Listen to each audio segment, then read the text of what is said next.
bonsoir à tous. Merci de nous avoir rejoints sur Malika Télévision. Depuis 2007, l'échiquier mondial, la troisième semaine du mois de novembre, est célébrée à l'échelle planétaire la semaine mondiale de l'entrepreneur.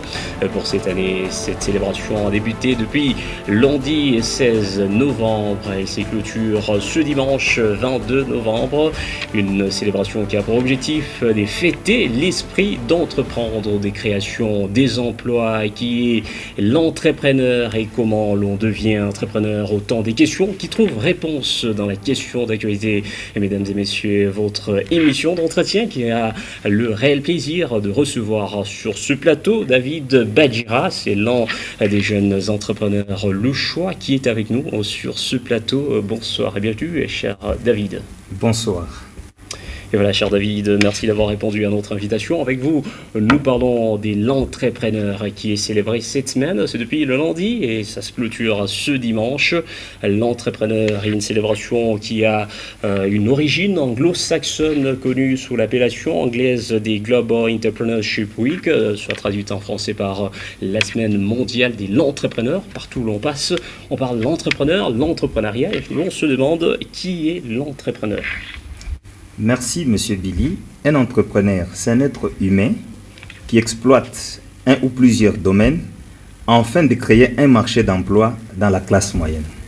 Et voilà, ça c'est une définition simple, mais comment l'on devient entrepreneur? Okay.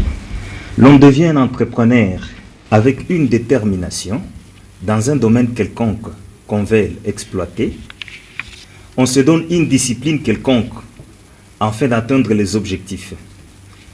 Ici, chez nous, nous avons beaucoup de difficultés pour les entrepreneurs parce que en Afrique, la plupart des pays, les gouvernements n'accompagnent pas la classe moyenne.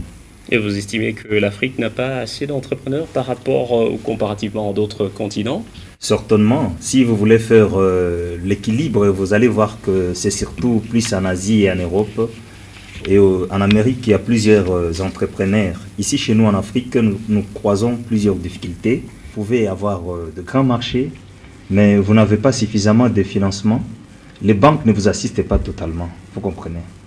Ou bien ce sont les ambitions, le projet qui dépasse tellement les ressources. Est-ce qu'on ne peut pas être entrepreneur dans n'importe quel domaine, là où on est avec le moins de bords? Ou bien on ambitionne toujours loin, si on n'a pas le moyen, on recherche des soutiens ailleurs, mais qui ne viennent toujours pas. Est-ce qu'il ne faudrait pas commencer avec un petit projet et puis voir... D'habitude, on commence toujours avec un petit projet. On maîtrise ces projets. Et lorsqu'on maîtrise un projet, on doit chercher à croître ces projets. Et vous parliez de l'Afrique qui est restée loin en termes d'entrepreneuriat. Est-ce que, parce que l'Afrique, c'est de manière générale, en République démocratique du Congo, on peut se focaliser sur cette question. Notre pays, est-ce qu'il y a beaucoup d'entrepreneurs par rapport à d'autres pays? Oui, certainement. Dans notre pays, depuis un certain temps, nous avons suffisamment d'entrepreneurs qui ont compris que nous devrons nécessairement se débattre individuellement pour créer l'emploi et surtout que ces temps derniers, les marchés d'emploi posent beaucoup de problèmes. Ce sont les entrepreneurs maintenant qui approvisionnent la classe moyenne dans le marché d'emploi. La RDC, vraiment, beaucoup de jeunes employeurs sont en train de créer les entreprises et surtout avec la facilité qu'on a donnée de guichet unique de création d'entreprises. Nous nous sommes rendus compte que nous avions eu suffisamment beaucoup de jeunes gens qui nous ont rejoints dans ce domaine. Mais la difficulté en est que nous connaissons aussi beaucoup de problèmes, notamment cette pandémie qui vient de nous déséquilibrer totalement. Et ça perturbe aussi le secteur d'entrepreneuriat? Certainement. Vous savez que l'Afrique, en général, dépend aussi des échanges internationaux et surtout le commerce et autre chose. Nous importons aussi beaucoup plus que ce que nous produisons localement.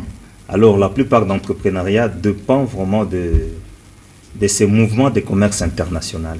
Donc, si l'on comprend bien, il faut créer une opportunité, un emploi, au lieu de prendre toujours, de recevoir à tout le temps.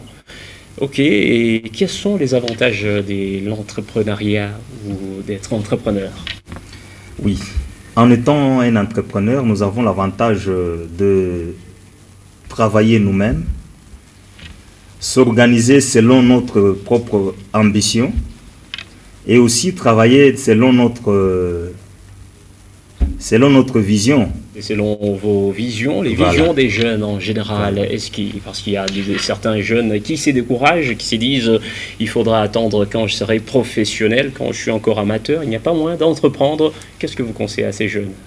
Bon, moi, tout ce que je peux conseiller aux jeunes, c'est d'être sérieux et de prendre des directions par rapport aux domaines qui peuvent nécessairement facilement exécuter, afin de se rendre eux-mêmes responsables, parce que vous savez, actuellement, nous avons beaucoup de contraintes qui nous ont perturbés et qui ont fait qu'il y ait trop de chômage. Mais si les jeunes doivent attendre tous qu'ils soient occupés par le gouvernement, par le pays, c'est ce qui augmente davantage le taux de chômage. Or, ces jeunes gens, ils ont des talents. Ils peuvent nécessairement s'organiser et créer leurs propres entreprises afin de lutter contre le chômage. Et voilà, ce que vous dites, ça peut être renchéri par cette citation. Ce conseil pour ceux qui nous suivent à la maison, c'est quand quelqu'un te dit tu es amateur, rappelle-lui que ce sont disons, les amateurs qui ont construit l'Arche des Noé et les professionnels qui ont construit le Titanic. Et à vous de développer à la maison, parce que c'est plus, on voit entre les deux, qu'est-ce qui s'est fait englouti par l'eau, Titanic et Arche des Noé. C'est Titanic. Titanic, construit par les professionnels, et pourtant les amateurs qui ont construit l'Arche des Noé, ça a duré pendant beaucoup de jours sur l'eau. Et voilà ce conseil pour les jeunes entrepreneurs et Brian Tracy qui renchérit. Si vous attendez pour agir, tout ce que vous gagnerez avec le temps, c'est dès l'âge. D'où l'importance d'entreprendre. En quelques mots, quelques conseils pour l'entrepreneuriat, booster l'action des entrepreneurs. Qu'est-ce qu'il faut pour l'État et pour les jeunes?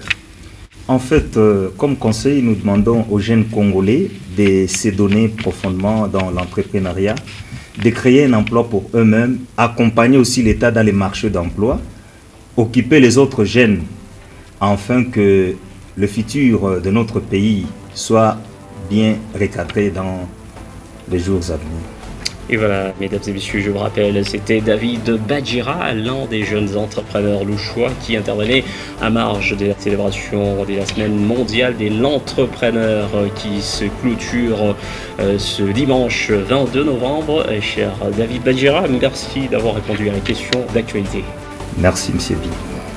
Et voilà, mesdames et messieurs, c'est même par ici que s'achève votre émission Question d'actualité. Retrouvez un autre sujet dans le prochain numéro de votre émission. Au revoir.